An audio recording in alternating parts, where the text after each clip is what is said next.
seremos asistidos. Entonces, el defecto en cuestión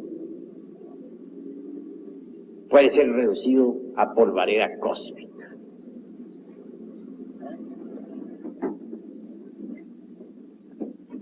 Cualquier agregado psíquico, viva personificación de tal o cual error, una vez que ha sido desintegrado, libera algo. Eso se llama esencia. Es claro que dentro de cualquiera de esas botellas, conocidas como agregados psíquicos, existe esencia o conciencia anímica enfrascada. O sea, al quebrantarse este o aquel error, el porcentaje de esencia allí depositado o embotellado es liberado. Cada vez que un porcentaje de esencia búdica es liberada, aumenta de hecho y por derecho propio el porcentaje de conciencia. Y así conforme nosotros vamos quebrantando los agregados psíquicos, el porcentaje de conciencia despierta se irá multiplicando. Y cuando la totalidad de los agregados psíquicos sea reducida a cenizas, la conciencia habrá despertado también en su totalidad. Si tan solo hemos quebrantado un 50% de elementos psíquicos inhumanos, indeseables, poseeremos obviamente un 50% de conciencia objetiva, despierta.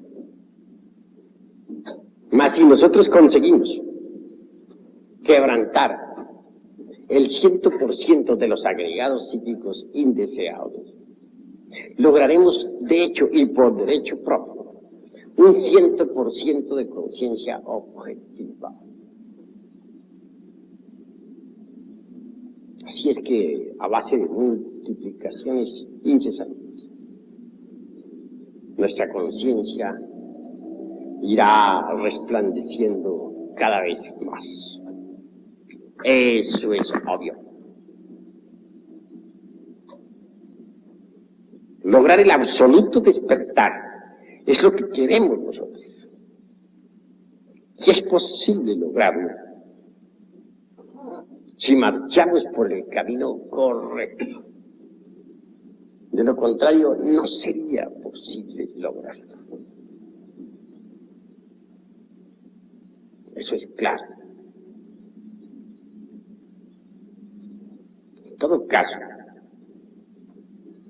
a medida que nosotros vayamos quebrantando los elementos psíquicos indeseables que en nuestro interior cargamos, distintos siddhis o facultades luminosas irán aflorando en nuestras psiquis. Cuando se haya conseguido la aniquilación budista,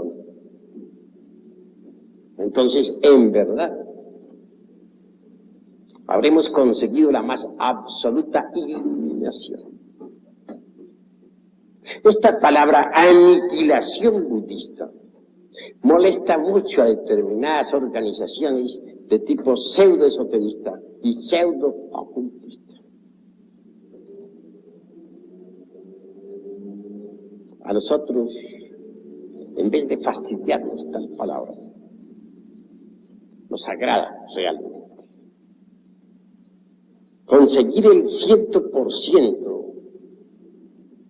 de conciencia es algo anhelable. Son muchos los que quisieran tener la iluminación. Son muchos los que se sienten amargados, los que padecen entre las tinieblas, los que sufren por las distintas circunstancias amargas de la vida. La iluminación es algo muy anhelable. Pero la iluminación tiene una razón de ser. La iluminación, la razón de ser de la iluminación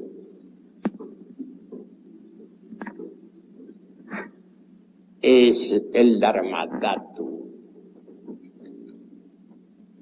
Esta palabra de tipo sánscrito sonará un poco extraña a los oídos de los aquí presentes. Dharmadhatu viene de su raíz dharma, elementos psíquicos indeseables que en nuestro interior cargamos. Sin embargo, no por ello lograría la iluminación radical.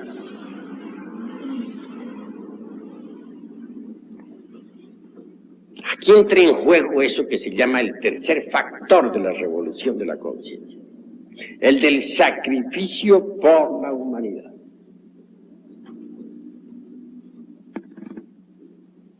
Si nosotros no nos sacrificamos por la humanidad, no sería posible conseguir la iluminación absoluta. Porque, repito, la razón de ser de la iluminación es el Dharmadhatu. Es obvio que si desintegramos el ego, se nos paga. Es cierto y de toda verdad que si creamos los cuerpos existenciales superiores del ser, se nos paga. No podemos negar que si nosotros nos sacrificamos por nuestros semejantes, se nos paga. Todo eso es indubitable. Para conseguir la iluminación absoluta, se necesita trabajar con los tres factores de la revolución de la conciencia. Nacer, es decir, crear los vehículos existenciales superiores del ser.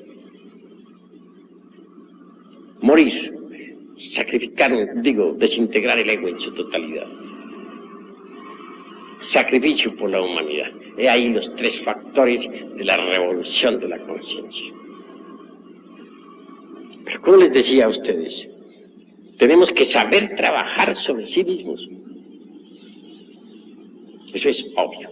Necesitamos organizar al hombre psicológico dentro de sí mismos. Primero que todo, antes de conseguir nosotros la iluminación absoluta. El hombre psicológico debe nacer en nosotros. Y nace en nosotros cuando se organiza la psiquis. Hay que organizar la psiquis dentro de sí mismos, aquí y ahora. Si nosotros trabajamos correctamente, organizamos la psiquis. Por ejemplo, si no malgastamos las energías del centro emocional, si no malgastamos las energías de la mente o del cerebro motor, instintivo, sexual, es obvio que con tal reserva venimos a crear, a dar forma al segundo cuerpo psicológico en nosotros, un cuerpo para las emociones. Denominémoslo eidolor. Es indubitable que si nosotros nos libertamos de la mente sensual, conseguiremos en realidad de verdad ahorrar energías intelectuales, con las cuales podríamos nutrir al tercer cuerpo psicológico, a la mente individual. Y al pronunciarme contra la mente sensual, quiero que entiendan los hermanos claramente que no dejo de reconocer la utilidad de la mente sensual y que necesitamos vivir en perfecto equilibrio, saber manejar la mente superior y saber usar la mente sensual. Porque si uno no sabe usar la mente sensual, se olvida de que tiene que pagar la renta, se olvida de que debe comer para existir, Se olvida de que tiene que vestirse.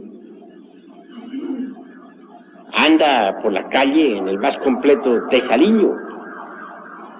No cumple uno con sus deberes en la vida. Entonces la mente sensual es necesaria. Pero hay que saberla manejar inteligentemente, con equilibrio. Es decir, la mente superior y la mente sensual deben equilibrarse en la vida. Eso es obvio.